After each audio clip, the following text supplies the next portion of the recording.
and I needed you to like me, and if I thought that you didn't, then it would hurt me tremendously, and I'm still that way. I'm still that way, babe. Yeah, all right. Shh.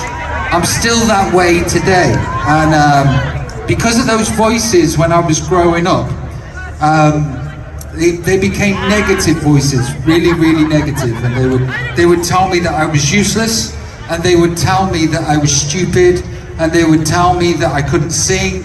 They would tell me that I was good for nothing, and I left school with no qualifications, and because there wasn't anything, there was no, dyslexia didn't exist, ADHD didn't exist, all of those things, you were just fucking stupid. So I left school with this negative voice inside my head, and also thinking that I was dumb. And then I auditioned for Take That, and I got in. And you would think that with the success of Take That, that those negative voices would become quiet. But for some reason, with the success of Take That and the fame and all of that crazy shit, the voices got louder and louder and louder. Until in the end, I tried to drown out those voices with drink and drugs. And that was, yeah, bless you. Yeah, somebody's still enjoying the drink and the drugs there. A party like it's 1999. Anyway, so the drink and the drugs were like highway to hell, and I experienced hell, and I had to stop to save my life. Because you don't stop drinking just because you want to. You know, for somebody like me, it has to be nearly death before I stop doing anything and live a different way. And I haven't had a drink for 24 years.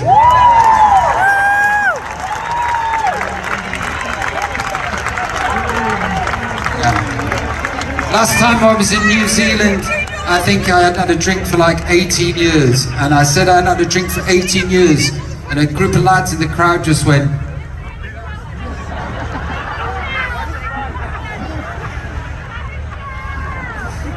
And anyway, so I got sober. And when you get sober, you take away your medication and you find out who you really are. And who I really was somebody that was depressed, somebody that wanted to be isolated, somebody that hated themselves, had no self-worth, was full of anxiety, that was agoraphobic, that didn't know how to human, that didn't know how to have a conversation with people, and I hid.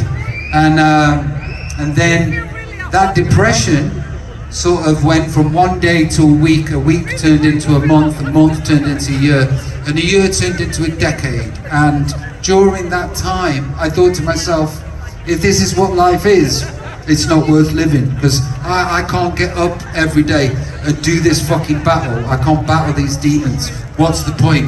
And I thought of taking myself off the planet quite a few times.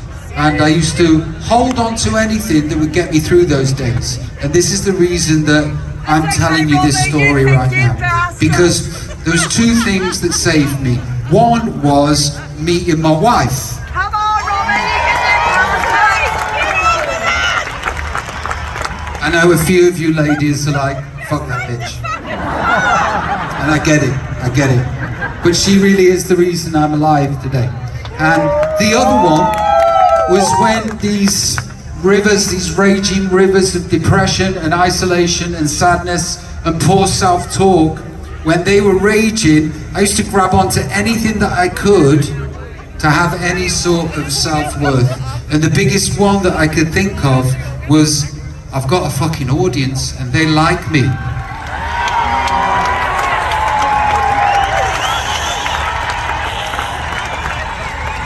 And they think I'm okay, and they smile, and they sing along, and they vote with their feet. You know, they leave their homes, they get in trains, they get on planes, they get in automobiles, and they come to the show and they turn up in vast fucking numbers.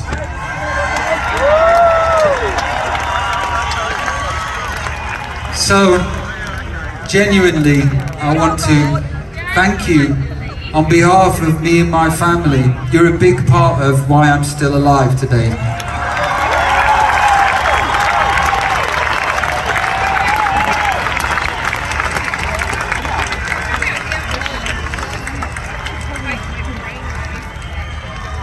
So if you can get your phones out, can you get your phones out and put your light on?